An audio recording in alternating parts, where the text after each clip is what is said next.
Good evening and welcome to this year's first episode of NewsNight. Tonight we'll have all your international, national, and local news. I'm Christiana Cates. And I'm Robert Fornatero. Pittsburgh police have recently come under scrutiny after a mistake that sent one child to a hospital. And with election season now in full swing, a major celebrity endorsement could have an impact on the results. Plus, details on the attempted second assassination of Donald Trump. All this and more coming up on NewsNight.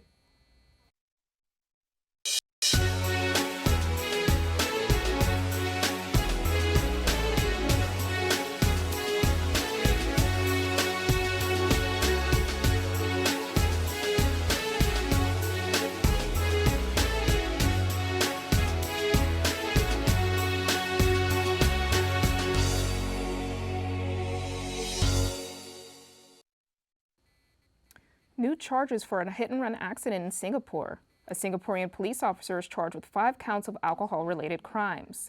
Last year on August 18th, just around midnight, 52-year-old Tan Bisan Bernard was driving along Bartley Road East, where he first ran into a concrete wall. That's when he allegedly turned his vehicle right into a female motorcyclist and fled the scene. He allegedly had 78 micrograms of alcohol on his breath, double the legal amount in Singapore. Court documents reveal he was offered a bail worth $11.5 thousand and will return to court in October for the next proceeding. If convicted, he can face a year in jail for drunk driving or fined anywhere from $2,000 to $12,000 Singaporean dollars, just around $10,000. In the meantime, the officer has been suspended from his duties. In this case, a police officer had to convict another police officer, and considering that these crimes were against a Singaporean citizen and law enforcement, the charges could be more severe. We'll be sure to bring you as many developments and details from the proceedings as they emerge. In Kinshasa, Congo, a military court has decided to sentence 37 people, including 3 Americans, to death on Friday. All 37 individuals were convicted on charges of their involvement in a coup attempt on the presidential palace back in May of this year. This verdict comes just after Congo decided to reinstate the death penalty earlier this year after over 2 decades without this punishment. All of the defendants, consisting mostly of Congolese descent, are given 5 days to appeal their guilty verdict. The charges they are accused of include terrorism and criminal association on top of the attempted coup. The attack led by Christian Malonga, father of 21-year-old Marcel Malonga, one of the U.S. citizens convicted, is the one believed to have led this 6-person massacre. The other Americans involved, Tyler Thompson Jr. and Benjamin Rubin, are believed to have been influenced by Marcel. The Thompson family, who flew to Africa from Utah with Marcel, stated that they believed this was a vacation and have continued to state that they have no knowledge of this belief and that they did not plan to enter Congo in the first place. The lawyer for the Thompsons, Sky Lazaro, said the family is devastated over the court's decisions, saying, quote, "We urge all who have supported Tyler and the family throughout this process to write your congressman and request their assistance in bringing him home," end quote. Covered in Malaysia, sparking concerns amongst many activists. First-time reporter Kaylin Zoll has more details on the rescue. Thank you, Robert. On September 13th, 402 children were rescued by Malaysian authorities from 20 welfare homes in the western coast of Petaling Jaya. Although denied by the company, allegations have been made that welfare homes being run by the Global Ikhwan Group were sexually abusing children. Global Ikhwan established itself in the country around 40 years ago with the aim to promote an Islamic life, and although being banned in 1994, the group still has a large influence within the country today. The children found were aged 1 to 17, suffering sexual abuse not only from their guardians within the home, but also from one another, as any disobedience to do so would have led to heavy punishments. 171 suspects have been detained in relation to the case. ABC News quoted lawmaker Sirlina Abdul Rashid saying, quote, "Who knows how many children suffer from the same fate out there," end quote. The group is now under investigation with the hope of finding more children. The community hopes for increased protection for all children, as said in a joint statement written by 38 Malaysian activists, right groups, and social workers, quote, "The horrific sexual and physical abuse that has been reported is a major wake-up call," end quote. Russian officials revoked the accreditation of 6 UK diplomats that were stationed in Moscow. Moscow's Federal Security Service accused the diplomats of espionage and sabotage after claiming they had proof that the UK had plans for the new involvement in the Ukraine war. its military, and politics. The diplomats have since left the country and have been replaced. With the British, the government calling the accusations, quote, completely baseless, end quote. After weeks of anticipation, it has finally been revealed that the yellow-eyed penguin, formerly known as the hoyo, has been declared New Zealand's Bird of the Year for 2024. Despite its name meaning noise shouter and the species being known for its invasive behavior and strong odor, the hoyo captured the hearts of many New Zealanders and won the competition by a landslide, securing a total vote of 6,328 votes. The unpredicted success of this rare penguin proves that everyone deserves their time to shine, no matter how shy or smelly they may be. After the break, we'll have updates on the state of California's major wildfire. Also, hear about the increased mortality rates at the Grand Canyon and what may be causing them. We'll be right back.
An inmate in South Carolina is set to be executed this Friday by lethal injection after the Supreme Court denied a reversal of the inmate's sentencing. 46-year-old Freddie Owens was charged in the death of a convenience store clerk in 1997 in Greenville, South Carolina. This is the state's first execution since 2011 and has caused a discussion about human rights. Prominent leaders in South Carolina have voiced their concern in this case, including Reverend Hillary Taylor, who is the executive director of South Carolinians for Alternative to the Death Penalty, and a member of the Lawrence County chapter of the NAACP, Reverend David Kennedy.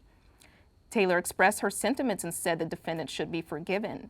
Kennedy is against the state taking a life citing his religious beliefs. According to case documents, Owens previously pleaded guilty to 28 years in prison, but the sentence was later increased to the death penalty. Owens has one more chance to reduce this sentence as Governor Henry McMaster can reduce Owens' life sentence. But McMaster says he will wait until prison officials make a call from the death chamber before his execution. According to the Death Penalty Information Center, 35 inmates are on death row in South Carolina and have no clemencies in the state so far.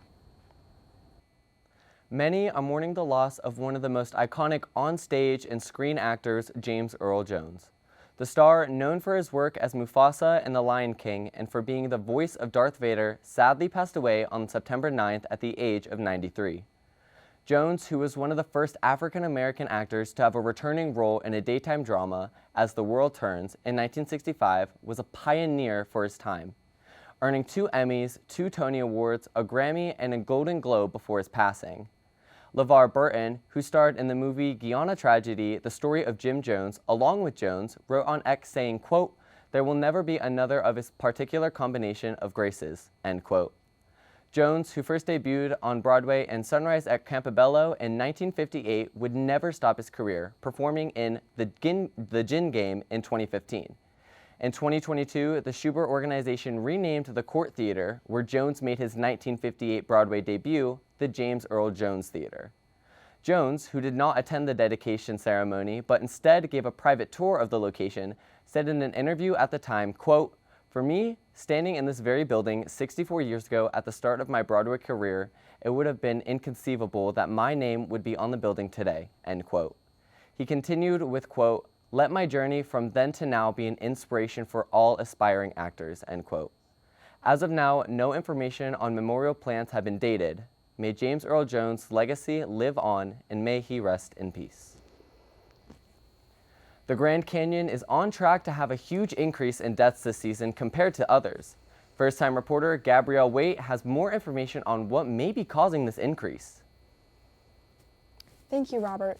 The Grand Canyon is having one of its deadliest years in history with 16 confirmed deaths in the area, with experts saying there could possibly be others. In August alone, 16 people have died, some from illegal jumps, drownings, and others from backpacking gone wrong. Most of these deaths have been from drownings due to flash floods in the area, along with boating incidents. More than 5 million people visit the Grand Canyon every year, with the average death count around 16. However, this has happened in one single month alone. One of the park's preventative search and rescue members, Megan Smith, said that outlier months like this can happen from time to time. However, she says that the hazardous weather has made the largest contribution to this year's casualties for visitors coming to see the canyon. The preventative search and rescue team says that the best way to stay safe is to come overly prepared. Do your research before visiting and pack extra food, water, and medicine along with different types of clothes due to the fluctuating weather in the area. This past Tuesday, after the debate between Vice President Kamala Harris and former President Donald Trump, international singing icon Taylor Swift officially endorsed Harris for president, saying, quote, "She fights for the rights and causes I believe need a warrior to champion them," end quote. This announcement led to a huge uptick in people voting. The vote.gov website, which she had included in her bio. The website saw roughly 406,000 people visit the site in just 24 hours. Compared to the average 30,000 visitors per day it saw back in September. California is in the midst of another raging wildfire that firefighters are struggling to contain. Reporter Kaylin Zoll is in the studio to give us more information. On the 13th of September, the bridge fire in California spread even further than the days before, leading to the destruction of 19 structures and reaching over 51,000 acres of land.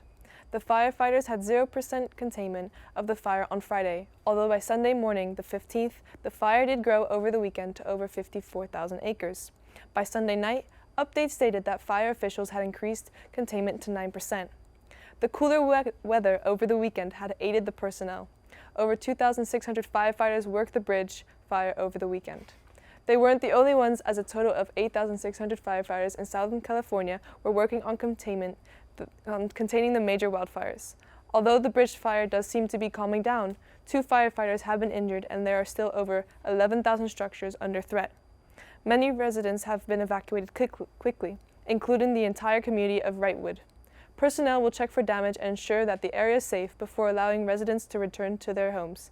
NBC Los Angeles talked to resident Chris Caston, saying, quote, "We're very grateful for all of the firefighters," end quote, showing communities are very thankful for the quick response of fire officials.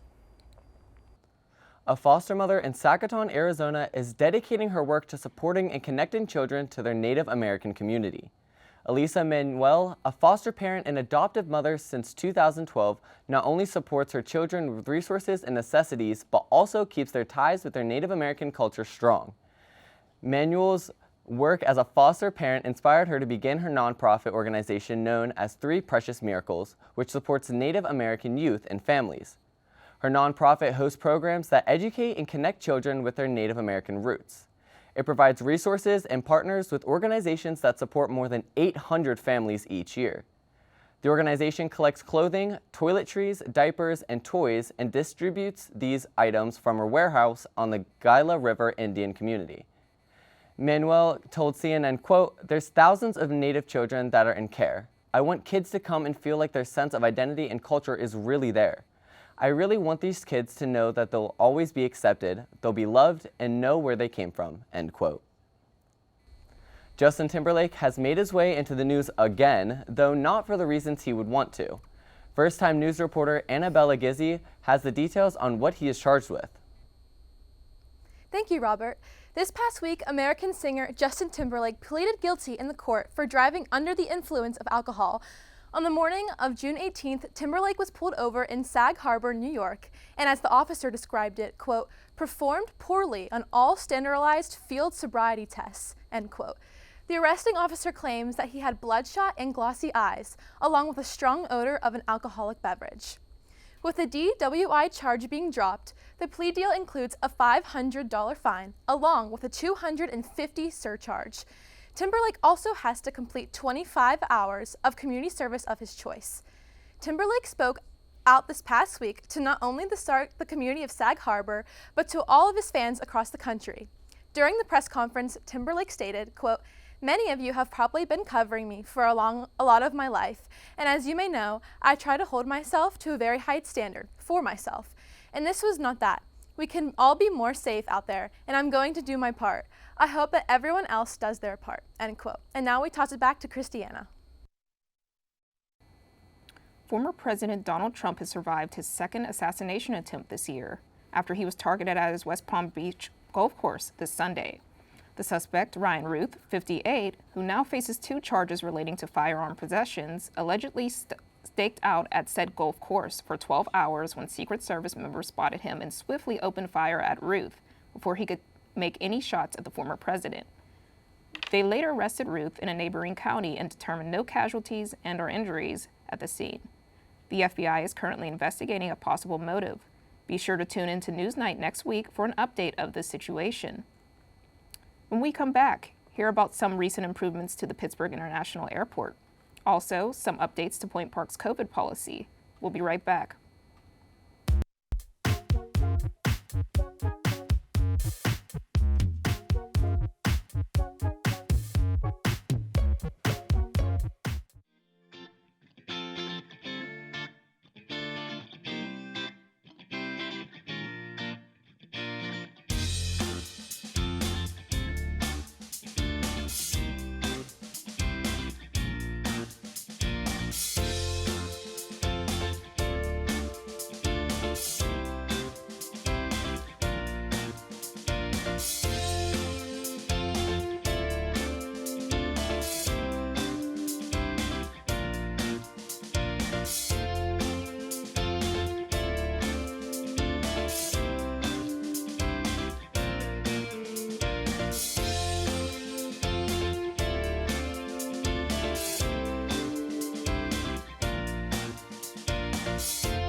In Pittsburgh, many efforts have been made to reduce TSA wait times as the summer surge has caused airport delays, leading to some passengers missing their flights. Since July 8th, TSA pre-check customers have been directed to an alternative security checkpoint.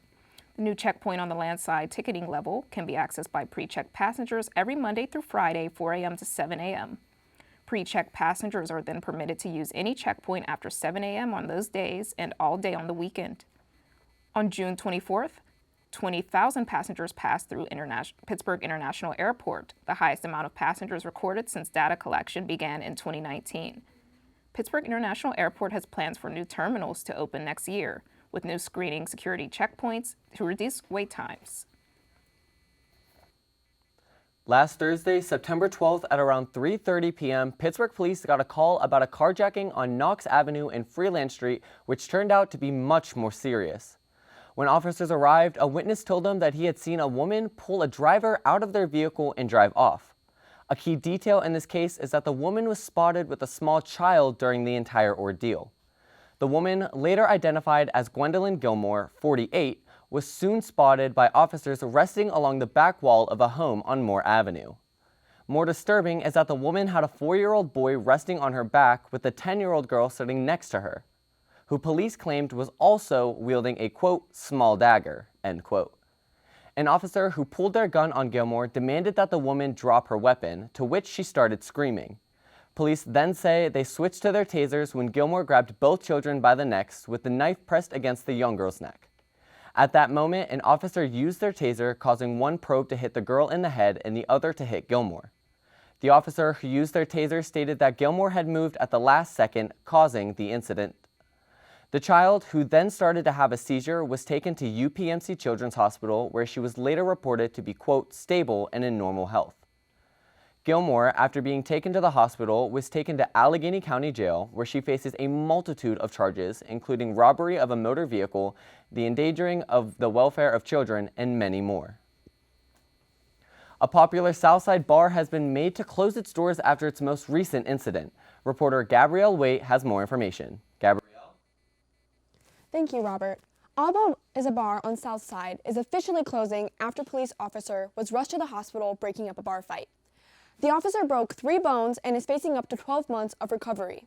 The alleged assaulter, Jonathan Morn, was charged with aggravated assault, resisting arrest, and disorderly conduct. Oddball already had 11 police reports since May on the record before this one and had been previously warned and placed on a watch list by District Attorney Stephen Zappel. Oddball has released statements responding to most of the reports on their establishment have been over-exaggerated or dealt with. They say that they have put in new security systems along with turned away customers that have known to become violent. They also have told bartenders to stop serving someone if they appear overly intoxicated. Nonetheless, even with these changes, Oddball is still closing in the city, but they are still allowed to reopen outside of city limits. Point Park has stopped recommending COVID precautions to symptomatic students, citing lackluster funding as an inhibitor of COVID prevention measures. The university now does not provide free tests to students with symptoms of COVID. It no longer recommends isolation after over 24 hours have passed without symptoms, and there is no longer any recommendation that asymptomatic students suspecting they have COVID test for the virus. With the drop in precaution, the 19th floor of Lawrence Hall, previously delegated as a quarantine floor, now serves as a residential floor. Current guidelines still recommend that those who are experiencing COVID symptoms avoid venturing into public until they have gone 24 hours without showing symptoms. A major ruling has come from the state Supreme Court that could have a large impact on the November election. Reporter Annabella Gizzi tells us what the ruling is and what it could mean for you.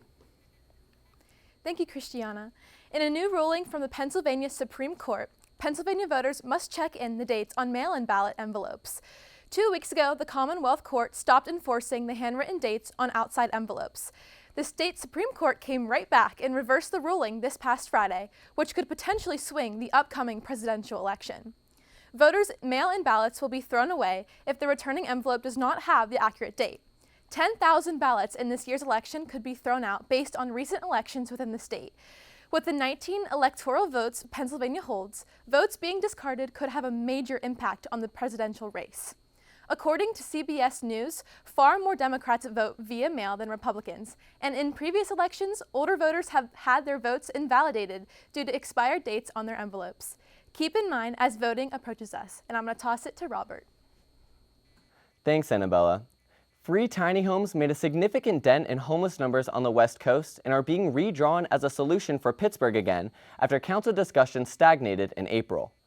2 city council members, Deb Gross of Highland Park and Anthony Coghill of Beachview, co-sponsored a new bill aimed at providing what they call dignified housing for Pittsburgh's homeless.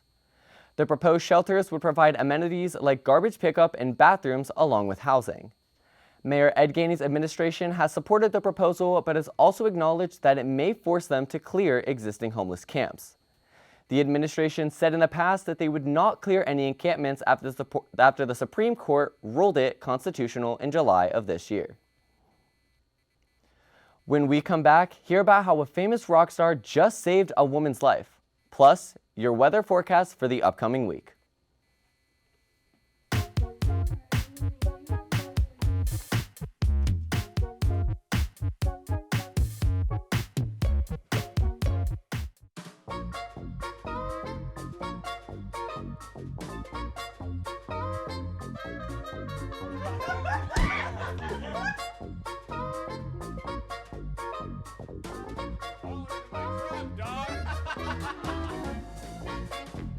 It's a tough crowd.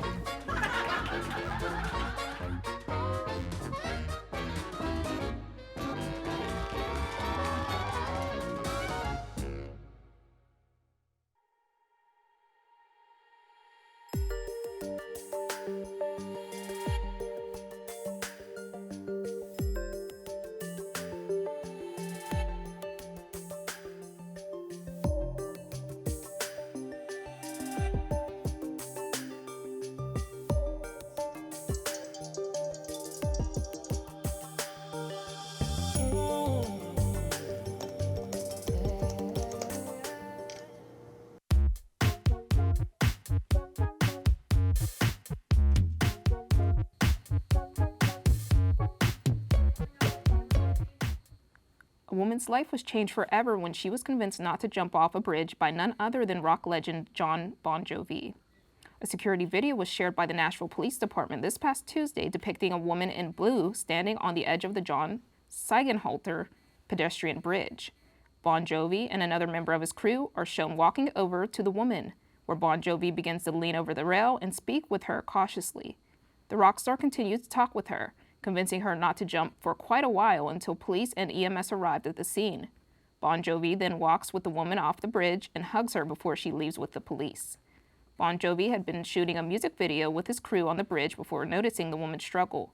The Nashville Police Department thanked Bon Jovi for his heroic actions that day, saying, quote, "It takes all of us to keep each other safe," end quote. Point Park has seen some very high heat in the first few weeks of its semester, with many hoping for it to be cooler as the fall season begins. First-time weather reporter Ruthie Light has the details for what we should expect. Welcome back, Pioneers. It has been a wild couple of weeks for the weather as we return for the school year, but for the next couple of days, it looks like we'll be getting into some kind of routine. Tomorrow, we'll start off tomorrow morning in the high 60s, low 70s, before reaching our high of around 83 degrees around 4 in the afternoon. No shot of any rain tomorrow, though we are looking at some classic Pittsburgh clouds to stick around the entirety of the day. We'll cool down a little bit as we head later into the night, though not by much, sticking around to mid to low 70s. It'll stay pretty consistent as we start heading into this weekend, with highs in the mid-80s Friday, Saturday, and Sunday. Clouds are going to stick around the entire weekend as well, with a slight chance of rain for a few hours Saturday afternoon.